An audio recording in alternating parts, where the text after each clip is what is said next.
Club. Émission spéciale en direct du Grand Palais, Michel Picot sur BFM Business. Bienvenue dans ce nouveau numéro de Paris Business Club. Nous sommes en direct effectivement du Grand Palais à Paris, puisque nous fêtons ce soir ces 2000 chefs d'entreprise qui composent ce réseau Oseo, excellence des entreprises qui gagnent. Nous avons 4 chefs d'entreprise dynamiques sur le plateau ce soir. Nous sommes en compagnie de Pascal Veillat. Bonsoir. Bonsoir. Vous êtes co-dirigeant, co-président même je crois de Mesonic Série Cadre. On va expliquer concrètement ce que vous faites. Juste ce que je peux dire, c'est que vous êtes spécialisé en hyperfréquence et en conversion d'énergie. Alors là, ça mérite effectivement une explication. À vos côtés, Ludovic Labidurie, bonsoir. Vous êtes le président de Néolux, spécialiste des sources lumineuses à LED, et c'est notamment pour les professionnels de l'architecture, de l'événementiel et de l'agencement des magasins. On va voir que le LED se développe de plus en plus. Nous sommes également en compagnie d'Olivier Pochard. Bonsoir. Bonsoir. Vous êtes le président de Boost. Boost, c'est un peu un offreur de solutions cloud computing, c'est ça? Tout à fait. Boost, c'est la nouvelle informatique. Et on va voir comment on le booste, cette entreprise aussi, puisqu'elle va très très vite. Et je voudrais également saluer dans cette émission Eric Vial. Bonsoir.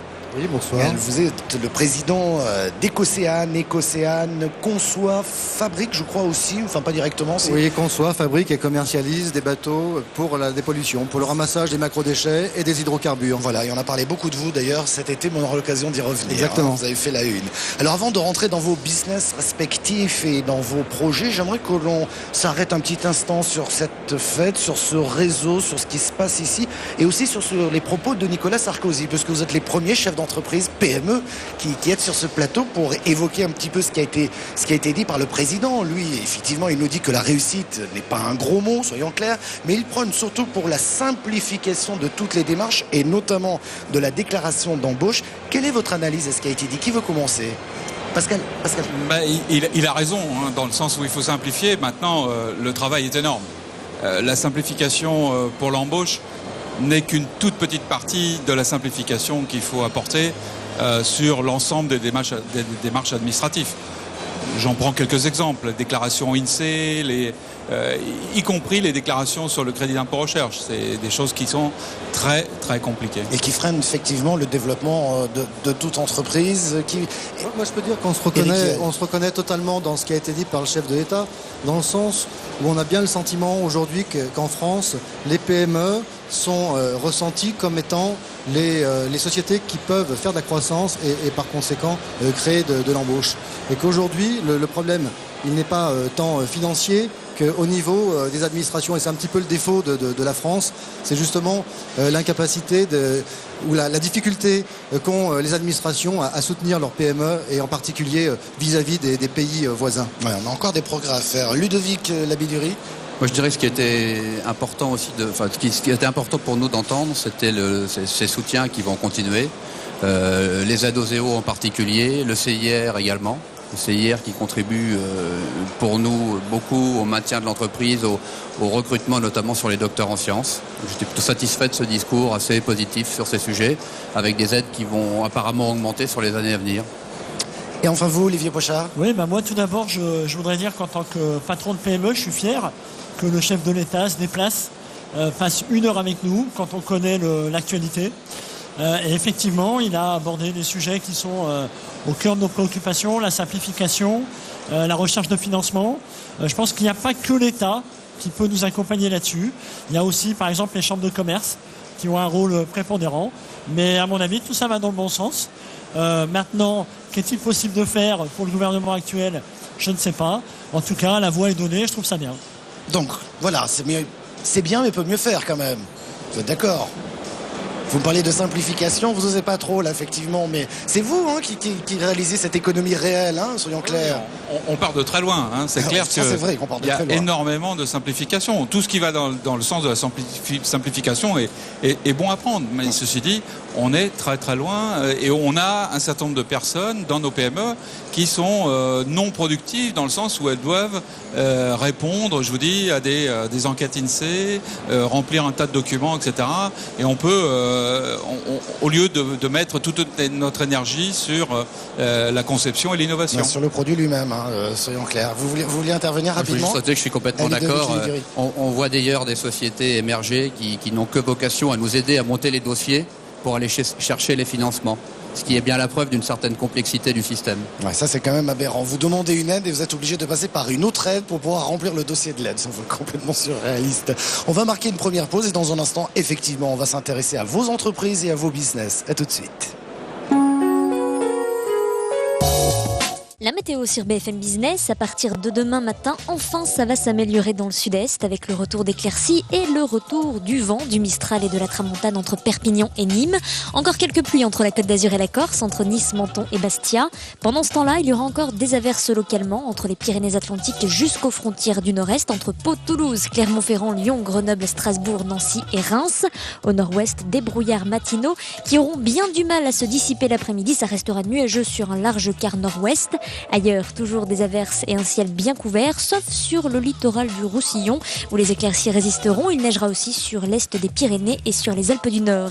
Et les températures seront toujours largement au-dessus des normales de saison, avec 10 degrés à Lille, 12 à Paris, 13 à Rennes, 14 à La Rochelle et à Grenoble, 15 à Perpignan et jusqu'à 18 degrés pour Montpellier.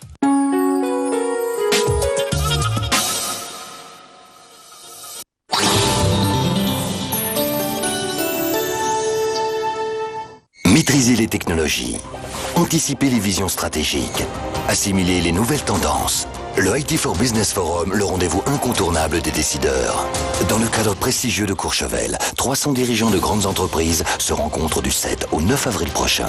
De multiples opportunités de networking, des intervenants prestigieux, experts, chercheurs, économistes pour un événement unique.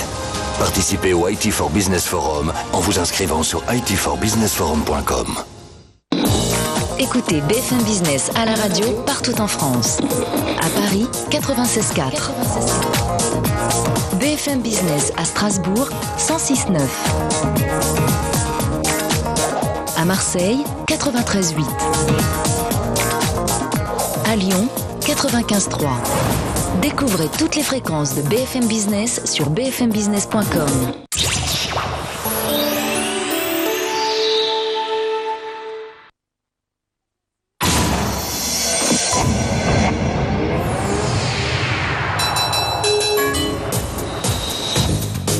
BFM Business, 21h15, enfin un nouveau point sur les marchés et Paris dans le rouge, Alexis Pluyette. Oui, exactement, Michel, avec un CAC 40 qui dévisse une nouvelle fois, qui perd 2,2%, 3696 points, avec là aussi une nouvelle fois des volumes d'échange élevés, 6 milliards d'euros négociés. Alors, tout avait pourtant bien commencé ce matin après le rebond technique de la bourse de Tokyo, mais l'indice parisien a décroché dans l'après-midi. Alors, il y a eu ces mauvaises statistiques aux États-Unis, mais aussi et surtout une nouvelle fois le commissaire européen à l'énergie qui a semé la panique.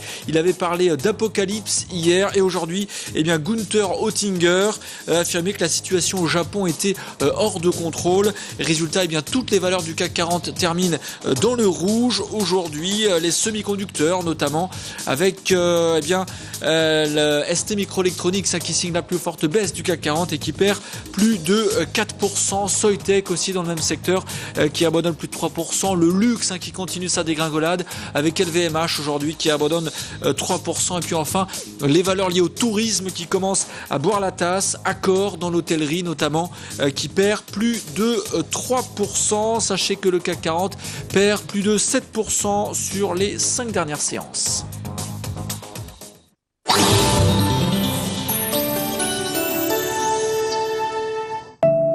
Lui, c'est mon banquier. D'après mes amis, c'est le meilleur qu'ils aient jamais connu. Il profite bien de mon argent. Tant mieux d'ailleurs parce que mon banquier, c'est moi. Before-Bank, ma banque privée en ligne. Retrouvez BFM Business gratuitement sur votre iPhone. Connectez-vous sur l'App Store, téléchargez l'application BFM Business et retrouvez le live. BFM Business sur iPhone, tout BFM Business dans votre poche.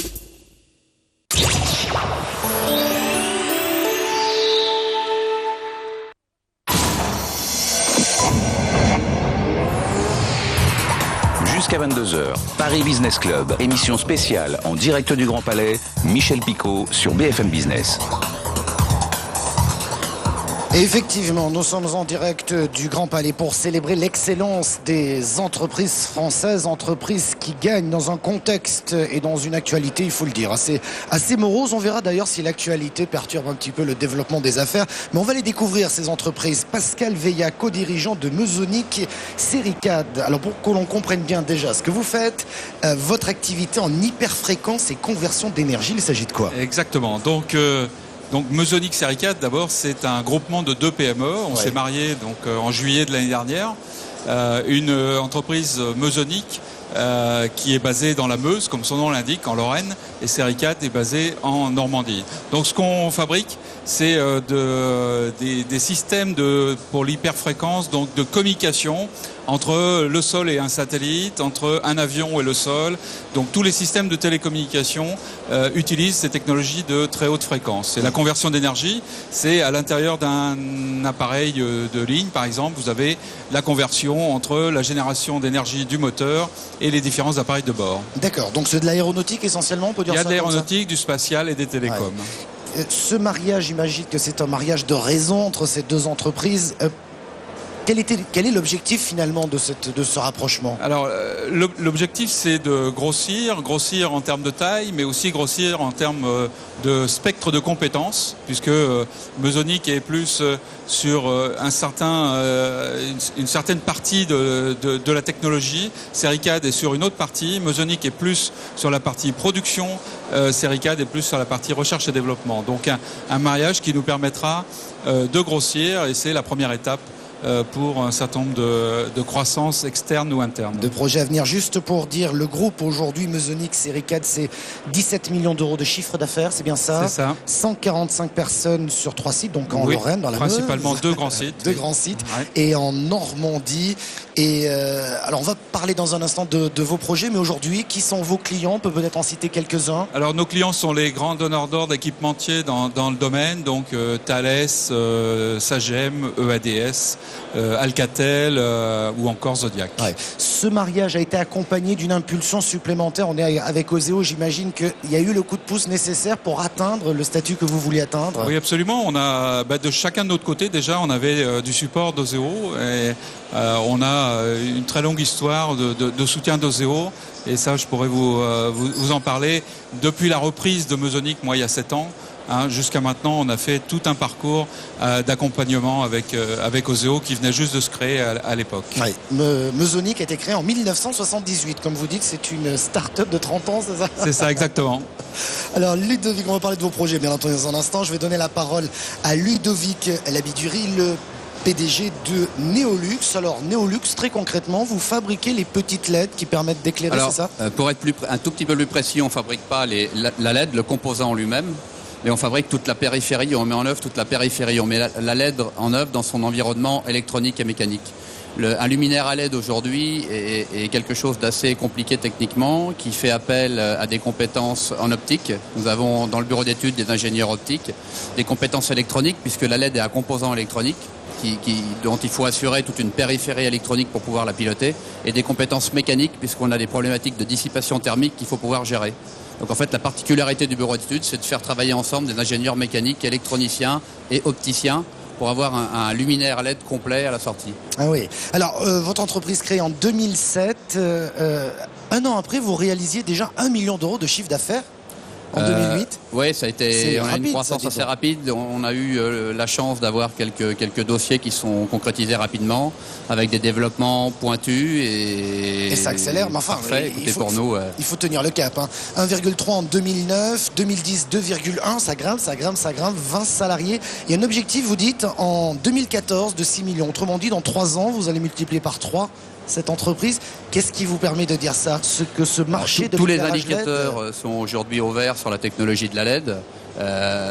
Philips, un des évidemment très gros intervenants dans l'éclairage, a annoncé lui-même, alors que ce sont des gens qui ont encore une technologie du fluocompact à porter, annonçait qu'en 2015, 50% de l'éclairage dans le monde auront basculé sur la technologie des LED. Et nous, on le ressent au quotidien au travers de demandes régulières de développement spécifique sur ces luminaires. Alors j'ai quelques chiffres, on dit que les LED représentent 0,5% du marché de l'éclairage aujourd'hui. Et si on le met en valeur, le marché devrait atteindre 10 milliards de dollars à l'horizon 2020, ce qui veut dire un bond considérable. Voilà, alors c'est énorme. En même temps, Neolux ne se positionne pas sur ces marchés de très grosse volumétrie. Nous restons, nous, sur du marché de niche industriel avec une vraie valeur ajoutée technique, du développement spécifique. Je peux vous citer quelques exemples. Nous avons développé des systèmes d'éclairage pour le bijou, pour le diamant, avec un brevet qui permet d'éclairer le diamant et de le faire scintiller comme avec la lumière du jour.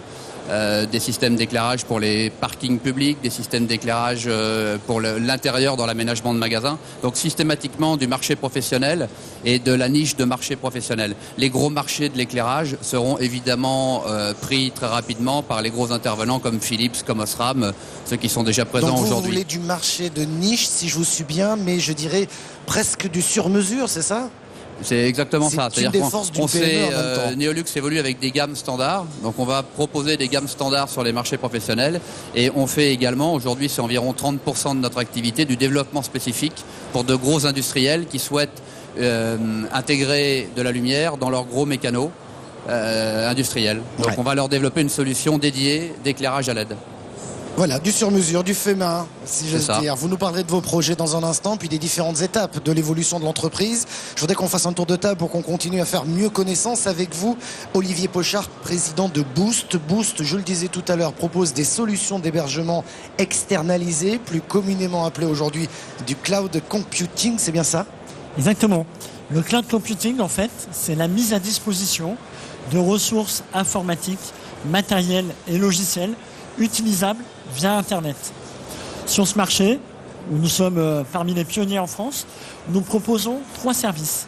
Le premier, c'est de l'hébergement d'applications. Le second, c'est du développement sur mesure de logiciels hébergés. Et le troisième, c'est un catalogue de solutions de productivité pour les entreprises en mode SaaS, c'est-à-dire utilisé via Internet, moyennant un abonnement. Notre offre permet à nos clients d'externaliser tout ou partie de leur système d'information et d'accéder enfin à une informatique à la fois mobile et sereine. Alors, Chouini ? Oui, parce que j'ai une réponse là. Tous les grands de ce secteur me disent exactement la même chose. Qu'est-ce qui fait la différence ? Alors, la différence, c'est que nous, on se positionne en tant que spécialiste du sur-mesure. Et ça fait 10 ans qu'on est dans le métier. Il n'y a pas de solution standard pour les entreprises. On est sur du sur-mesure à chaque fois. On a peu de clients. On donne le maximum de nous-mêmes pour chaque client. On n'a absolument pas une démarche industrielle. Et on va mettre en place ce dont a besoin l'entreprise, c'est-à-dire des solutions qui couvrent à la fois des logiciels métiers, des logiciels sur mesure, un catalogue. On va faire cohabiter tout ça, j'allais dire au cas par cas, ce qui n'est pas possible lorsqu'on a une démarche industrielle dans notre métier. Oui, alors on va quand même citer quelques chiffres, puisque j'en ai cité pour les autres entreprises. C'est 1,5 million d'euros de chiffre d'affaires pour vous cette année en 2010. 41 personnes qui travaillent. Vous êtes notamment installé dans la région Rhône-Alpes pour l'essentiel. Tout à fait. On a souhaité créer un réseau d'agences qui soit proche de nos clients, parce que là aussi, à la différence des industriels, on va mettre en avant la relation humaine. Pour avoir une relation humaine, il faut être à proximité de ses clients. Donc on a des agences à Lyon, à Toulouse, à Paris, à Annecy et à Genève. Vous insistez beaucoup sur cette proximité, cette relation humaine. C'est votre force, c'est ça ? Bien sûr. Parce que les technologies, finalement... oui, mais bien sûr. Pareil, mais les problématiques informatiques de nos clients sont complexes. Il faut connaître le métier, il faut connaître le dirigeant, il faut connaître les hommes, il faut amener un service sur mesure. Alors oui, bien sûr, quand on fait du standard, du Word, du Excel, de la messagerie, on peut faire ça sur du volume. Nous, on va répondre à des problématiques et on va créer des solutions utilisables facilement à distance pour nos clients. Bon, en tout cas, Boost, ça porte bien son nom. Enfin, je vous souhaite. Vous avez une belle feuille de route. On va parler de vos projets, mais j'ai vu vos prévisions, notamment pour 2013. On dit que 2011 c'est l'année du cloud. On va voir si ça se confirme. En tout cas, on aura l'occasion d'en parler dans un instant. Je voudrais donner la parole à Eric Vial, président d'Ecocéan. Votre cœur de métier précisément, c'est un bureau d'études. Il y a 3 métiers dans Ecocéan. Ecocéan, c'est une société qu'on a créée en 2004 et c'est une société qui conçoit, qui fabrique et qui commercialise. Donc on a bien un bureau d'études qui est intégré à un chantier qui fabrique la plupart de nos bateaux et un réseau commercial que nous avons développé dans 40 pays dans le monde, et c'est ce qui nous a permis d'ailleurs dans un temps assez court de commercialiser nos bateaux à l'international. Ouais, l'entreprise a démarré en 2003, je crois. Oui, enfin 2003, 2004, on est à peu près dans ces eaux-là. Ouais. On a commencé par faire surtout de la R&D parce qu'on est parti d'un constat justement concernant la dépollution qui était qu'en cas de marée noire, et on connaît bien ça en France, l'essentiel était le ramassage à terre, l'essentiel des solutions. Et on a également observé les systèmes de ramassage en mer, on a compris leurs faiblesses du fait de leur mode de récupération qui compliquait la gestion de la récupération, tout simplement parce qu'ils mélangeaient l'eau et le pétrole. Ils étaient limités en vitesse et par conséquent limités à travailler par temps calme. Et à partir de là, nous avons créé un concept qui est complètement novateur, de bateaux qui sont des catamarans. C'est un concept qu'on retrouve sur toute notre gamme, nos 3 gammes de bateaux. Et donc nous avons fait des prototypes dans un premier temps et appliqués à une première gamme. Mais vous allez on va être obligé de marquer une pause, c'est pour ça que je vous fais signe, mais effectivement vos bateaux sont conçus de telle manière qu'ils filtrent l'eau et qu'ils retiennent les hydrocarbures. Exactement, comme je le disais, ce sont des catamarans qui filtrent l'eau entre leurs coques, qui retiennent aussi bien les macro-déchets, donc les déchets solides, que les déchets liquides, y compris tout ce qu'il y a entre. Ce qui veut dire qu'on n'est pas, on peut ramasser tout type de pétrole sans différence de viscosité. Alors, on va en parler un petit peu plus dans un instant. On est obligé de marquer une nouvelle pause et on se retrouve ici toujours en direct du Grand Palais à Paris. À tout de suite. Demain, dès 15h, Intégral Bourse. Toute l'info qui fait bouger les marchés est sur BFM Business.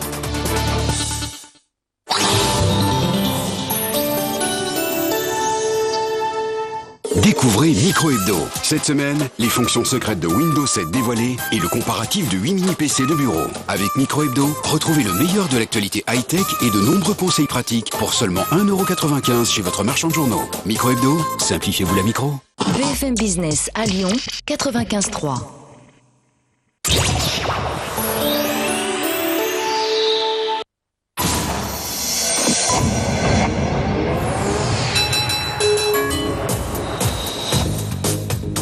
21h29, on fait un nouveau point sur les marchés et c'est également le rouge pour Wall Street ce soir, Alexis Payette. Oui, exactement, Michel. Là aussi, on baisse fortement en ce moment aux États-Unis avec un Dow Jones qui perd quasiment 2% à 11 613 points. Le Nasdaq aussi très mal orienté qui perd 1,9%. Et le S&P 500, là aussi, dans le rouge. Toujours une nouvelle fois, évidemment, les événements au Japon qui pèsent sur la tendance. Et puis, il y a aussi ces propos du commissaire européen à l'énergie qui a semé un petit peu la panique jusqu'aux États-Unis, puisqu'il indiquait que la situation au Japon était désormais hors de contrôle. Côté valeur, il y a General Electric qui est toujours sous pression puisque le conglomérat a fourni des réacteurs à la centrale de Fukushima. Et puis je vous rappelle la clôture à Paris pour terminer, le CAC 40 qui repasse sous les 3700 points et qui perd ce soir 2,2% à 3696 points.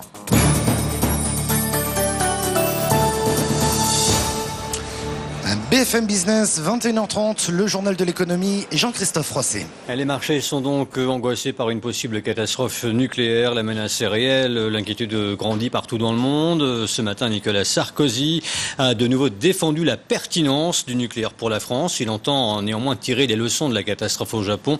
Ainsi, la France réunira dans les prochaines semaines un G20 avec les ministres concernés pour parler de la sûreté nucléaire. Et les ministres des Finances du G7, eux, se réuniront demain soir par téléconférence. Nicolas Sarkozy juge la situation extrêmement préoccupante. Le chef de l'État a fait le point cet après-midi à l'Élysée avec François Fillon, les ministres concernés. Auparavant, les ministres de l'Industrie et de l'Écologie avaient été auditionnés à l'Assemblée nationale avec les représentants de la filière nucléaire française. Anne Lauvergeon, la présidente d'Areva, a insisté sur l'urgence absolue de la situation au Japon. Henri Proglio, le PDG d'EDF, affirme que la sûreté des centrales est la priorité du groupe. Nous consacrons l'amélioration, la maintenance, au gros entretien des centrales, ne serait-ce que sur le territoire français, plus de 2 milliards d'euros par an. Et nous avons évidemment l'ambition de continuer à investir massivement de manière à continuer non seulement à bien entretenir, mais également à améliorer systématiquement l'efficacité, la sûreté de nos centrales. Et nous sommes totalement déterminés continuer dans cette perspective. Rien n'est jamais suffisant en matière de sûreté et, encore une fois, en coopération étroite avec les organismes de sûreté qui sont ici présents, nous continuerons à adapter et à anticiper les conditions de sûreté de manière à faire en sorte de garantir à nos concitoyens et à tous ceux qui nous font confiance les plus normes de sécurité, les plus ambitieuses et les plus exigeantes au monde. Le patron d'EDF, Henri Proglio, à l'occasion d'une réunion de la filière nucléaire cet après-midi à l'Assemblée nationale. Dans le monde, les pays s'interrogent sur la sécurité de leurs centrales. L'Espagne va tester ses installations nucléaires et lancer une étude sur les risques sismiques et les inondations dans le pays. La Chine a également ordonné une inspection générale de ses centrales. 5 jours après le séisme, l'économie japonaise tourne au ralenti. La production reprend lentement. Toyota annonce qu'il remettra demain en service 7 de ses 22 usines au Japon. Elles sont à l'arrêt depuis le début de la catastrophe. Le constructeur assure que cela n'aura pas de conséquences sur les livraisons de véhicules en Europe. Et puis le Crédit Agricole a décidé d'évacuer la majeure partie de son personnel au Japon. Une centaine de collaborateurs est restée à Tokyo pour maintenir les activités essentielles de la banque. Dans l'actualité également, ce soir, ce projet très controversé de Bruxelles. La Commission veut harmoniser l'impôt sur les sociétés en Europe. L'idée est que tous les pays de l'Union adoptent la même assiette fiscale pour l'impôt sur les entreprises. Paris, Berlin sont pour, Dublin y est hostile. Le gouvernement veut inscrire dans la Constitution le principe de la maîtrise des déficits publics. Le projet de loi a été dévoilé ce matin en Conseil des ministres. L'adoption de ce texte, qui nécessite le vote des 3/5 du Parlement, s'annonce très difficile. La gauche, en effet, y est hostile. L'économie britannique affronte de puissants vents contraires. Le constat émane de l'OCDE qui revoit une nouvelle fois à la baisse ses prévisions de croissance pour la Grande-Bretagne.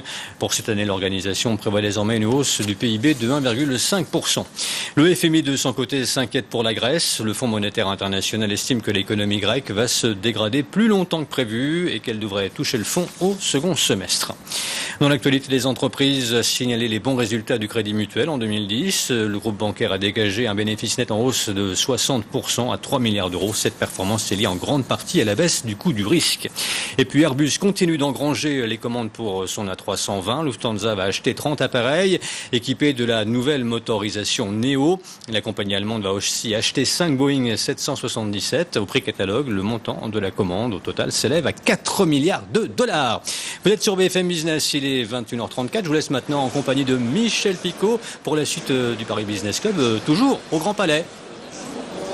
Effectivement, merci beaucoup Jean-Christophe Roisset, c'était le journal de l'économie. Nous allons revenir dans un petit peu moins d'une minute ici au Grand Palais à Paris pour la suite de ce de Paris Business Club, à la rencontre des entreprises qui font bouger la France. À tout de suite.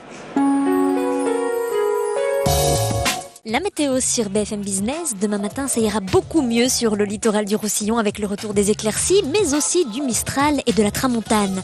Encore quelques pluies entre la Côte d'Azur et la Corse. Des averses aussi entre les Pyrénées-Atlantiques et les frontières du Nord-Est, en passant par le Massif central et la région Rhône-Alpes. Au Nord-Ouest, des brouillards matinaux tenaces et de l'air doux au lever du jour.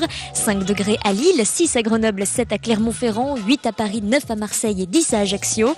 L'après-midi, pas vraiment de changement. Des nuages nombreux au Nord-Ouest, toujours de la pluie entre le sud-ouest et les frontières de l'Est. Au sud-est, le vent se renforcera avec toujours un petit peu de pluie entre la Côte d'Azur et la Corse et de la neige sur l'est des Pyrénées et sur les Alpes du Nord. Des températures agréables, 10 degrés à Lille, 12 pour la capitale, 14 à La Rochelle et à Grenoble, 15 pour Perpignan et Bastia et jusqu'à 18 degrés pour Montpellier. Jusqu'à 22h, Paris Business Club, émission spéciale en direct du Grand Palais, Michel Picot sur BFM Business. Et oui, émission spéciale ici en direct du Grand Palais à Paris pour découvrir ces entreprises d'excellence. Allez, il faut dire qu'elles sont 2000 ici pour ce grand rendez-vous. C'est un peu la fête. Nous sommes ce soir en compagnie de Pascal Veillat, co-dirigeant de Mesonic série 4, spécialisé en hyperfréquence et en conversion d'énergie. Nous sommes avec Ludovic Labiduri, président directeur général de Neolux, spécialiste des sources lumineuses à LED, avec Olivier Pochard qui est le président de Boost, offreur de solutions dans le cloud computing, et avec Eric Vial qui est le président d'Ecocéane. Eric Vial, juste avant la pause, nous abordions, si j'ose dire, votre activité. Alors, très concrètement, les bateaux Ecocéane filtrent l'eau. qui passent à travers la coque, c'est ça ? Oui, exactement. Oui, ce sont des catamarans, comme je vous le disais, qui filtrent l'eau qui passe entre leurs coques et qui permettent de récupérer tous les déchets, qu'ils soient solides et liquides, et bien sûr les hydrocarbures, puisque ça a été le point de départ d'Ecocéane, mettre au point une solution pour ramasser les hydrocarbures en mer. Alors cet été, enfin plutôt l'été dernier, on a beaucoup entendu parler de vous, notamment dans le Golfe. Alors on a beaucoup entendu parler de nous, enfin oui, vous le dites, je vous crois. Vous n'allez pas dire le contraire. Bon, il se trouve qu'on a été, je pense, parmi les rares Européens et sans doute Français à pouvoir vendre des bateaux justement dans le cadre de cette crise, de cette marée noire. Et si vous voulez, les États-Unis, c'était le seul pays sur lequel on n'était pas présent, puisque nous réalisons 85% des ventes à l'export. Et c'est vrai que ça a accéléré notre développement aux États-Unis à tel point que nous avons créé, même si c'était prévu en début d'année, nous avons créé donc une filiale aux États-Unis. Est-ce que des événements comme ceci, l'actualité, peuvent booster le développement d'une entreprise ? Oui, sans doute en termes de communication, mais simplement je rappellerai que nos bateaux ne sont pas des bateaux qui sont dédiés uniquement à la dépollution. Bien sûr, ce sont des bateaux qui ont été conçus pour la dépollution, mais tous les bateaux sont des bateaux qui sont polyvalents, quelles que soient les tailles, que ce soit des bateaux pour travailler dans les ports ou pour travailler en mer. Donc ce sont des bateaux dont le modèle économique permet de les rentabiliser sans même avoir une catastrophe majeure, puisqu'on travaille à la fois sur le service, la veille et la dépollution en cas d'accident. Parce qu'il y a des nettoyages, je dirais, simples dans les ports, notamment, c'est souvent assez sale, et un bateau qui nettoie comme ça, c'est pas plus mal, quoi. Alors, c'est un peu la fête. C'est un peu la fête, effectivement. Je vous dis, dans un port classique, oui, il est tout à fait possible d'utiliser vos bateaux pour nettoyer. Oui, mais dans un port classique, nos bateaux sont les plus performants pour une raison très simple. Pour une raison très simple, c'est que ce sont des bateaux qui aspirent, donc ils sont capables d'aller chercher la pollution dans les endroits les plus inaccessibles. Ce ne sont pas uniquement des épuisettes. Ce ne sont pas uniquement des épuisettes. Alors maintenant, on vient de voir un petit peu vos activités, on va regarder vos projets, on va regarder comment vous vous êtes développé. Et d'abord peut-être un petit mot, avant la feuille de route, on parlait du contexte, de l'actualité, de ce qui se passe, ça rend un petit peu morose. Est-ce que ça pose un problème pour le business ? Tiens, Pascal Veillat, le contexte est peut-être pas très bon ou on continue et de toute façon il y a toujours des crises tout le temps, vous me direz. Oui, on n'a pas trop souffert d'ailleurs de la crise 2008-2009, 2010 non plus, et on sent en 2011 par contre une reprise relativement forte. Bon, on est dans un domaine qui a des cycles assez différents. Les télécoms, le militaire, etc. Donc il y a des business qui compensent d'autres, mais non, on voit plutôt une croissance du business. Alors c'est peut-être une augmentation de part de marché et pas uniquement le marché lui-même. Alors quelle est votre feuille de route dans ce contexte plutôt favorable ?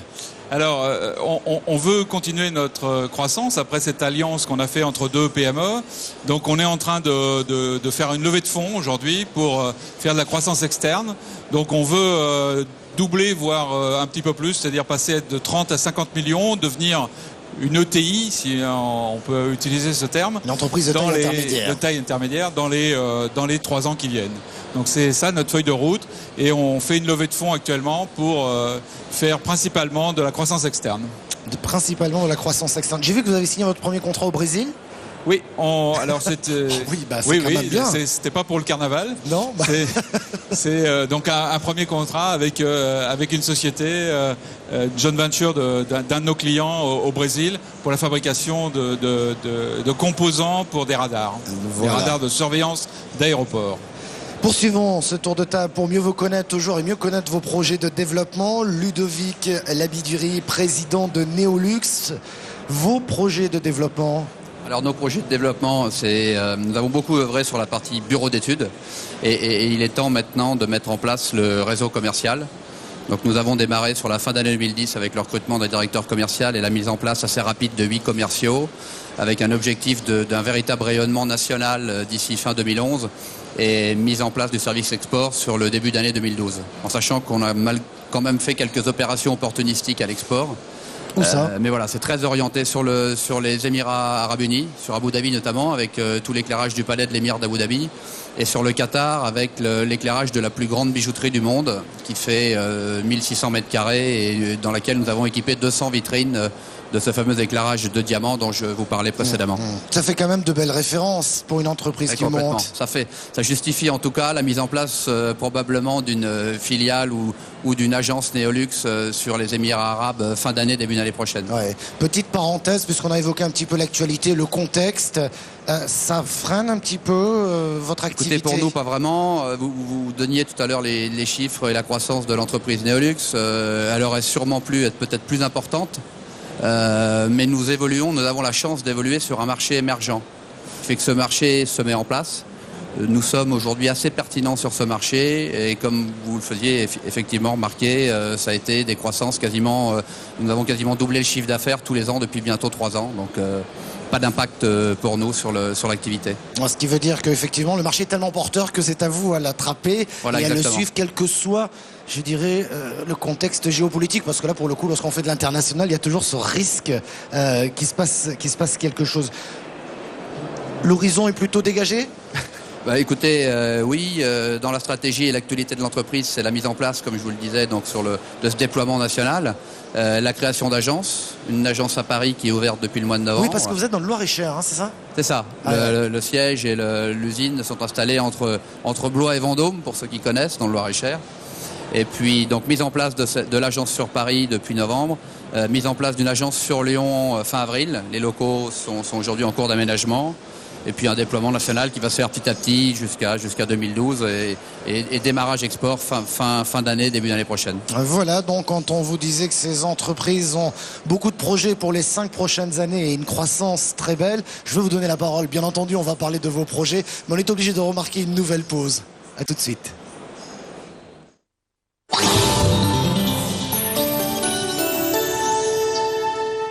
Maîtriser les technologies, anticiper les visions stratégiques, assimiler les nouvelles tendances. Le IT for Business Forum, le rendez-vous incontournable des décideurs. Dans le cadre prestigieux de Courchevel, 300 dirigeants de grandes entreprises se rencontrent du 7 au 9 avril prochain. De multiples opportunités de networking, des intervenants prestigieux, experts, chercheurs, économistes pour un événement unique. Participez au IT for Business Forum en vous inscrivant sur itforbusinessforum.com. Écoutez BFM Business à la radio partout en France. À Paris, 96.4. À Lyon, 95.3. Découvrez toutes les fréquences de BFM Business sur bfmbusiness.com.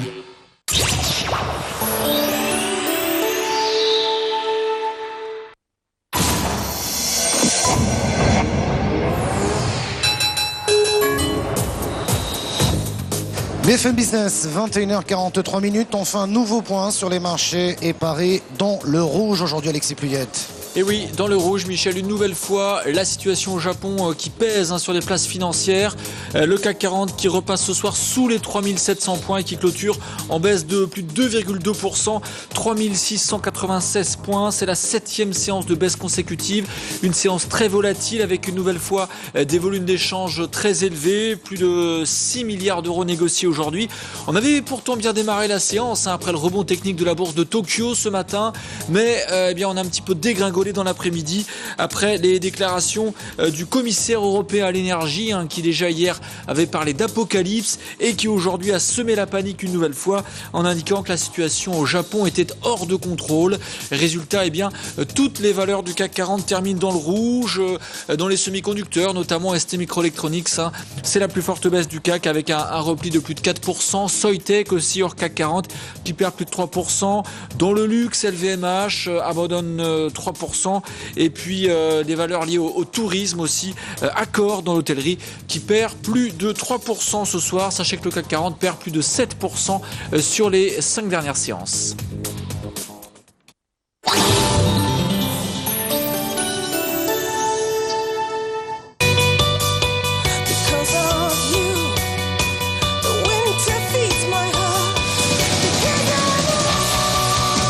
Lancia Delta, à partir de 16 990 €.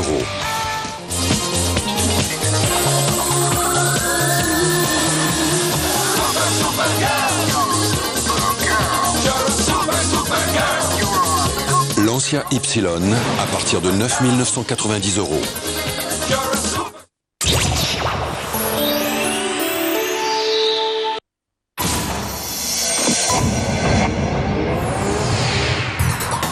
jusqu'à 22h. Paris Business Club, émission spéciale en direct du Grand Palais. Michel Picot sur BFM Business. De retour au Grand Palais ici à Paris pour cette émission spéciale consacrée aux entreprises qui bougent, qui gagnent et qui font avancer la France et son économie. Nous parlions de projets juste avant la pause et on va continuer à découvrir un petit peu ces feuilles de route. Olivier Pochard, vous êtes le président de Boost, offreur de solutions dans le cloud. On évoquait tout à l'heure le positionnement, très bien. Vous envisagez de réaliser 5 millions d'euros de chiffre d'affaires en 2013.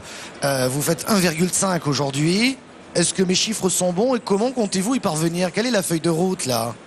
Alors non, les chiffres ne sont pas bons puisqu'on va les faire avant 2013. Ben voyons, tant mieux. Aujourd'hui, il faut savoir que nous avons près de 300 sociétés clientes qui font appel à nos services sur mesure pour près de 10 000 utilisateurs au quotidien. Et pour atteindre nos objectifs, nous allons nous appuyer sur notre réseau d'agences dont je parlais tout à l'heure, oui, et notamment sur notre ouverture à Genève, où nous comptons être leader en Suisse du cloud computing.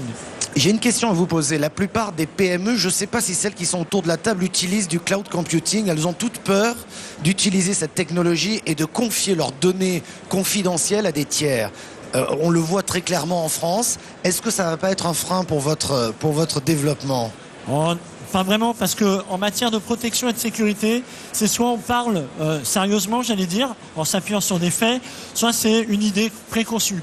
Il faut savoir que 90% des fuites d'informations sont les faits du personnel des entreprises. Humaine, oui. Je ne vais pas rappeler une histoire récente, non, que tout le monde connaît, qui n'en était au final pas une. Bon, premièrement.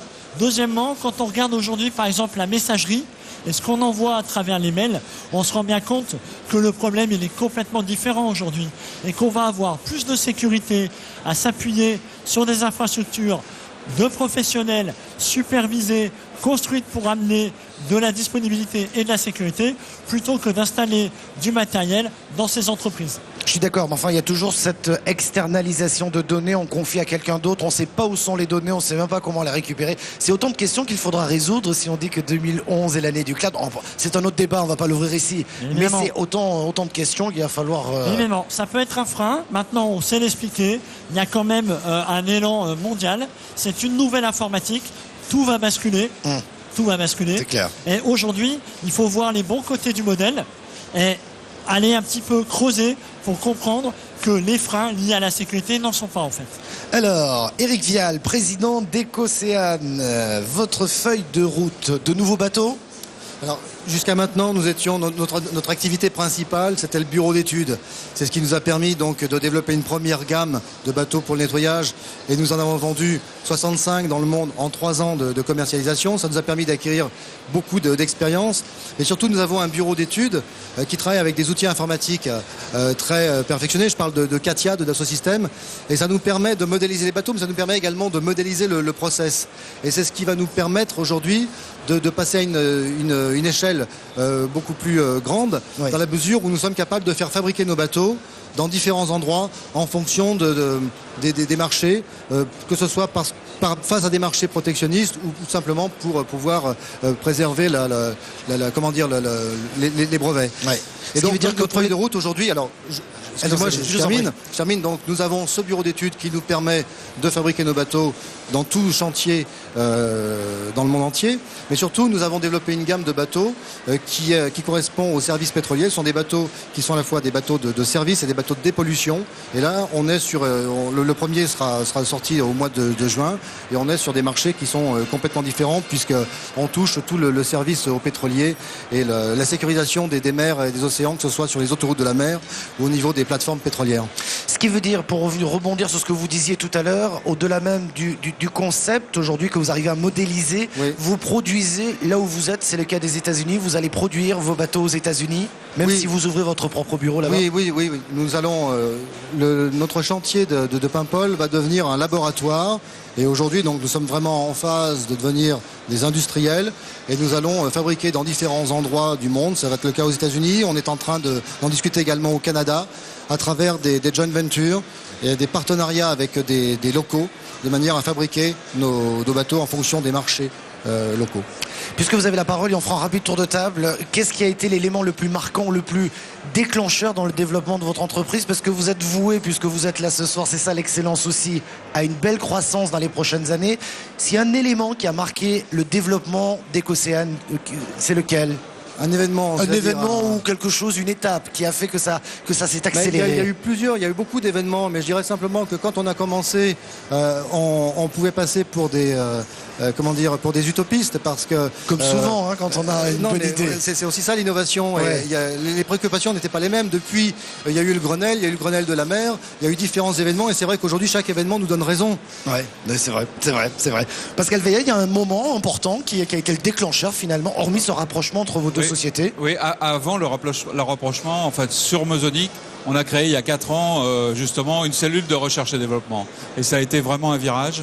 On était des producteurs, des sous-traitants, certes de high-tech, mais que des sous-traitants. Et depuis 4 ans, on a créé la recherche et développement. Ça change complètement l'avenir de notre société, le mariage avec Sericad et aussi le rapport avec nos clients. Ouais. Peut-être un petit mot rapidement. Un élément déclencheur, c'est la mise en place du service commercial et de notre service marketing, voilà. C'est-à-dire de basculer de cette fonction très recherche, très R&D sur une fonction orientée commerce. D'un mot. Oui, nous, l'élément déclencheur, c'est quand des grosses entreprises comme AXA, Foncia, SKF nous ont fait confiance. Ça a changé complètement l'image de l'entreprise et derrière on a accéléré. En tout cas, messieurs, merci beaucoup. Rapidement, on est déjà en retard. Je voudrais quand même revenir sur quelque chose, c'est que aujourd'hui on est dans l'environnement d'Oseo. Ce que je voudrais dire, c'est que faire de la recherche aujourd'hui comme on a pu en faire n'aurait pas été possible si on n'avait pas bénéficié de soutiens comme Oseo ou d'autres soutiens comme le Crédit Impôt Recherche. Voilà qui est dit, c'est ce que nous avons fait ce soir en direct ici même. Merci beaucoup de votre attention. À demain en direct dès 21h. Bonsoir.